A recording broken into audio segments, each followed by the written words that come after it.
Unstoppable by Raquel Torres. My mother had to learn the hard way. From her childhood days throughout her adult years, she lived with her widowed mother, 2 older sisters, and an older brother. They lived in a vecindad also known as the low-income neighborhood.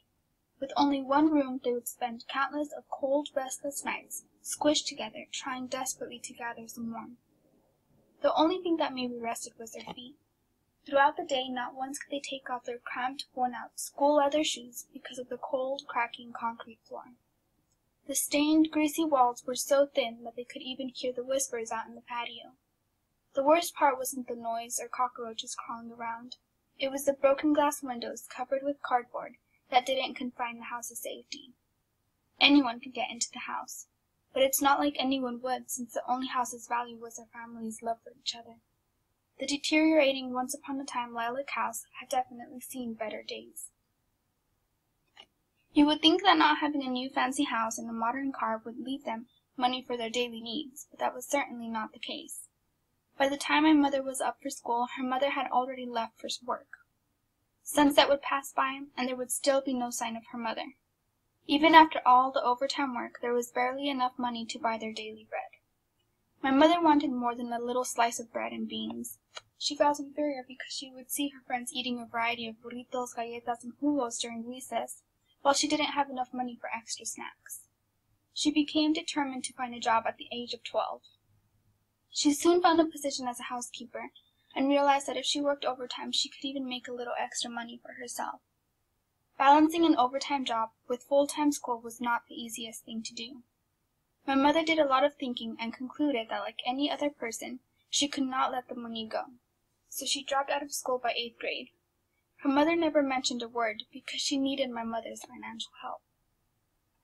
My mother's dropout resulted in family members, friends, and co-workers telling her that I would drop out just the same way she did.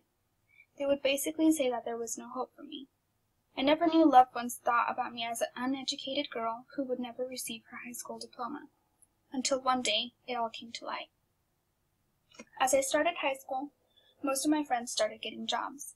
They would constantly brag about all the fashionable things they had just bought.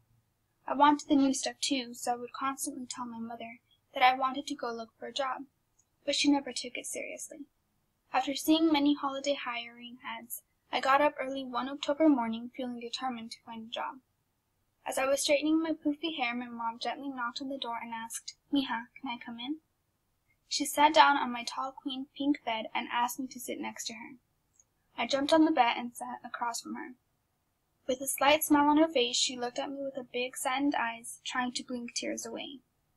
She whispered, "I don't want you to turn out like me." I gave her a look of confusion. Gulping back the tears, she said, "I want you to realize something that I realized too late. Money should not be your priority. Education is what will get you anywhere you want to be." After she caught her breath back, she started telling me negative comments people have told her about me. One auntie even claimed, "I bet she's going to drop out the same year you did." My mother not only wanted me to get a good education to succeed in life, but she also wanted me to prove others wrong. As she was leaving the room, she said, "I'll tell you who said what statements once you finish your first 4 years of college." As a result of the negative comments, I pushed myself as hard as I could to do my best throughout high school. I ultimately decided that not only did I want to do good in school to become a nurse, but I also wanted to do good to show society that they were wrong. With the help of my mother, I proved all of the people who thought education is inherited wrong. The people who didn't believe in me were my motivation to strive for success. As soon as I started high school, I knew I had to attain better grades if I wanted to go to college. Throughout high school, I maintained an average of 4.0. During the last semester of my sophomore year, I applied to a practical nursing program. I continued to spend late nights studying and doing homework even during weekends. Many people stopped talking to me because I preferred to get my homework done rather than go out and party on Friday nights. I received my high school diploma and my nursing license as a result of my persistence and determination. Society has come to this conclusion that if an individual has non-high school parent graduates, then that individual will most likely be a high school dropout as well. After listening to the negative comments people had to say about me, I wanted juveniles to know that they need to be strong and not let educational borders affect them. They need to realize that we are better than what others believe we are. Having dropout parents should not stop us from having educational goals.